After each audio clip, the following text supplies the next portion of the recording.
Would you guys in our country indicate with times count? Anyone?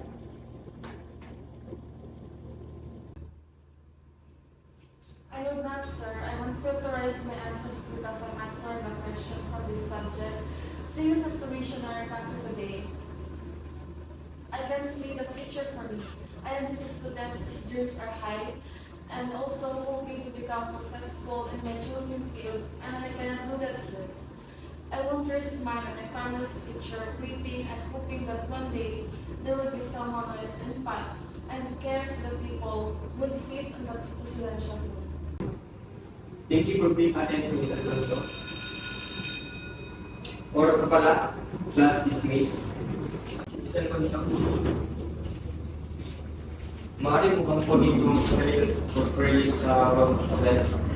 Sige po, sir.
Paano ka napunta dito?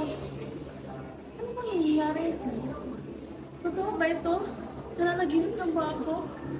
Pinaglolo ko lang ako. Aray! Masakit! Ibig sabihin, hindi ako nananaginip.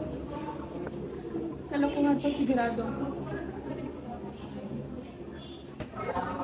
Maria! Nandito ka pala! Bakit parang kakaiba yung aspan? Okay. Gets ko na. Kalokohan mo ng kapatid ko, di ba? Kalokohan? Nagsasabay. Ang daya niya, ha? Pwede lang nag-itigil yan. Hindi yan ang pinagsasabi. Maria, bakit nandito ka pa? At bakit hindi ka pa naghahanda? Talaga? Saan? Para sa okasyon. Anong okasyon? Nakalimutan mo na ba? Nasa loob tayo ng paninirahang paaralan.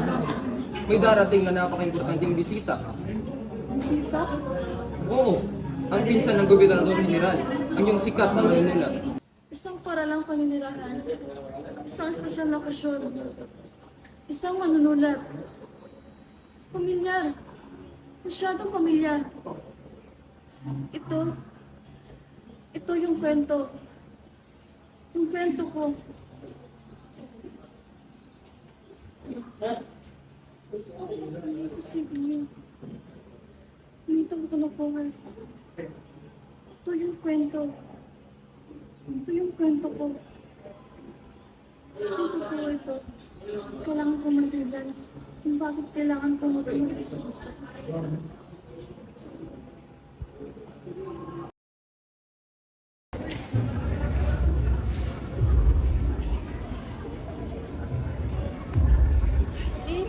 Pagsip ka, please. Susunod dito ang kwento. Ang susunod mangyayari. Hindi na makita siya.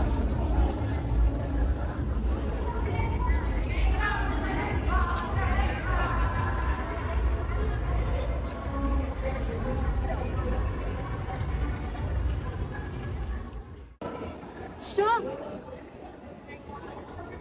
Siya yung kontrabida. Ang pangalawang bida mo mamatay. Pero bakit parang iba siya?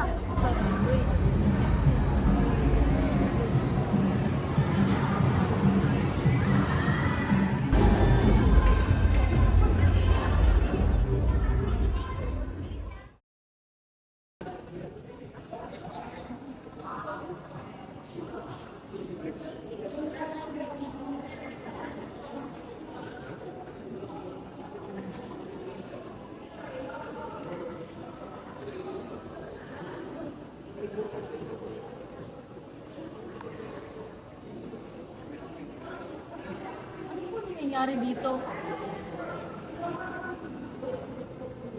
Beams ka nila, wala akong nakita mali. May ganat na niyang harap eh. Opo. Wala naman ako nakita na mali.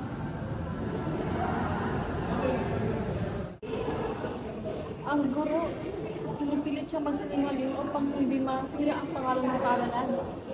Ang sama nito. Si Hiraya, ang pangunahing babae ng aking kwento. Hindi ikaw tama. Inadayan niyo kami. Hindi niyo kami pwedeng gawin ganito. Lakas loob mo. Tingnan niyo siya. Siya ang pasaway dito. Patawarin niyo po ako.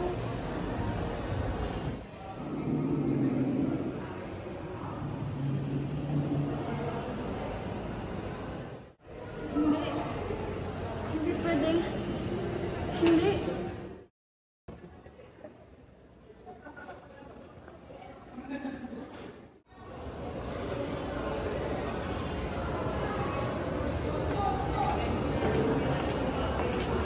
Dahil nila naniligaw, binibini. Ayos ka lamang ba? Hindi ko alam. Hindi ko alam kung ano mga nangyayari dito. Matinag ka. Delikado ang mga lugar na ito kung di mo alam. Di ba? Sandali lamang bata. Ang iyong mga papel ay nalalaglag. Huwag kang dumaan dyan. Maraming balik. Ano ba siya?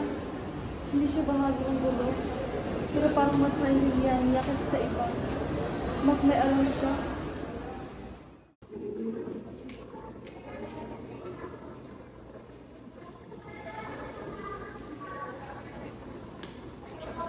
Huwag kang basta-basta sinabi ng sa kabila ng walang plano. Sunod ka sa akin ang bahala sa iyo. Sensya na. Ang galing niya. Akala ko maging katulad siya ng iba. Strikto, malamig, parte lang sa sistema dahil pinsan siya ng gobernador general. Pero hindi. May sarili siyang isip. Pinipili niya kung ano ang dapat at tama. May sarili siyang pag-iisip. At puso.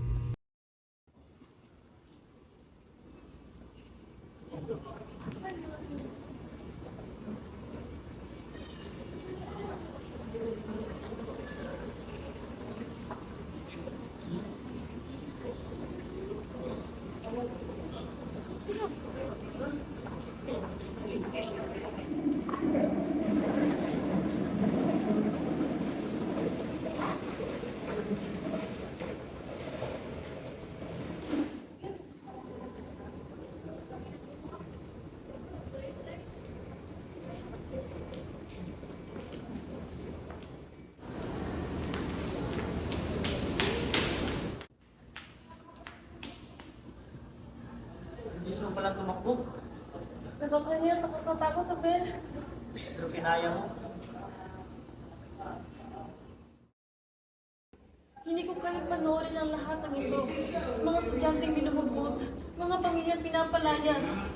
Mali ito. Alam ko, pero kailangan natin mag-ingat. Isang mali lang, delikado ang buhay natin. Gusto kong tumulong, Abel. Basta pangako mo sa akin na ingatan mo ang sarili mo. Dikit ka lang sa akin at huwag kang lumayo. Napakabuti mong tao, Abel. Nakakuha ba ang lahat? Oo, pero kailangan para natin mag-ingat kasi binabantayan pa nila tayo.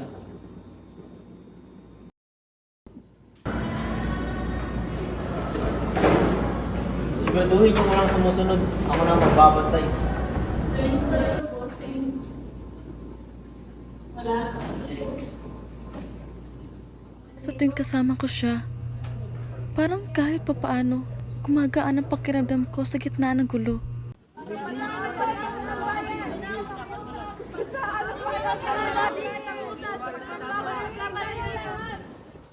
Manatili tayong kalmado at magsalita. Bawal paglaban! Di katakutan! Bawal paglaban! Sino sila? Bawal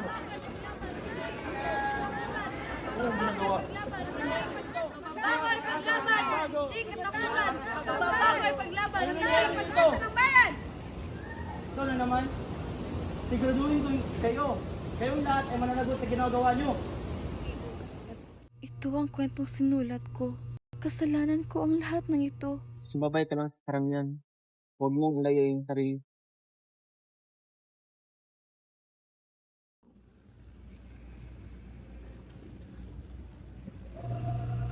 Hindi siya ang kontrabida. Sino ka ba talaga? Hindi sana ako natatanong ko sa iyo. Eve? Pangalan ko. Pangalan ko sa totoong buhay.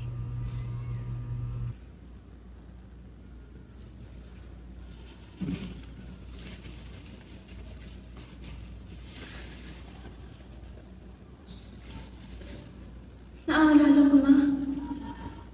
Ako. Parte din pala ako ng kwentong ito. Hindi ka lang sa tauhan. Sa wakas, hindi lang ako basta parte ng kwento mo.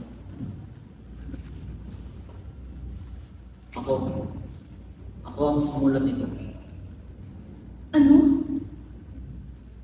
Dati, katulad din kita, galing din ako sa ibang mundo. Ang tunay ng pangalan, Chris.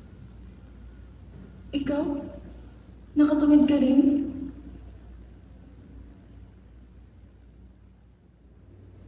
Sarili ng estudyante na biglaan na napunta rito. Doon, nakilala kita. Hindi ka dapat naging mahalaga sa akin. Pero naging mahalaga ka. Dahil sa isang malapit na labanan, ang kapalitan ng ating mundo. Iwan ako dito, at ikaw naman ang napunta sa mundo. I stole your life, Abel. No, believe it. Kung ganun, aayos na ko. Ibabalik ko ito sa iyo, Abel.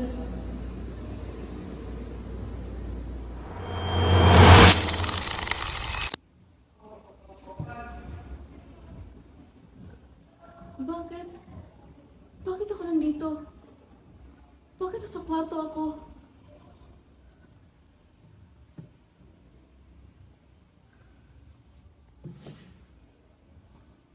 Nothing changed.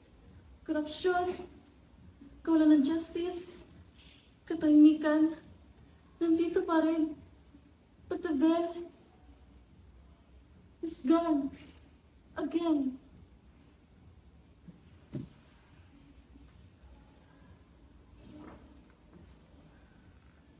Abel,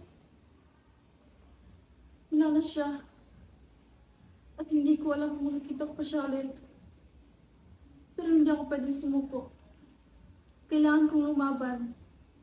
Kailangan ko yung tama mga pangyayari.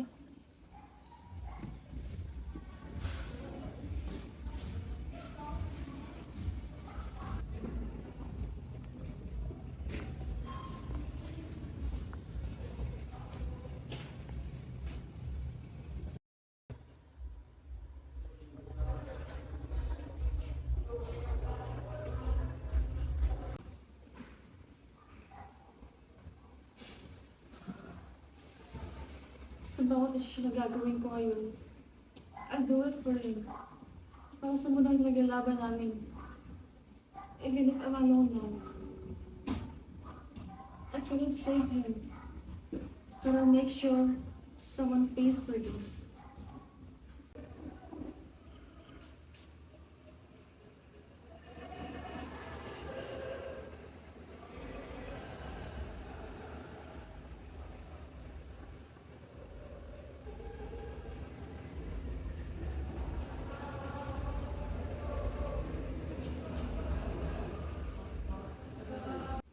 One at a time. Dapat tama ang bawat galaw.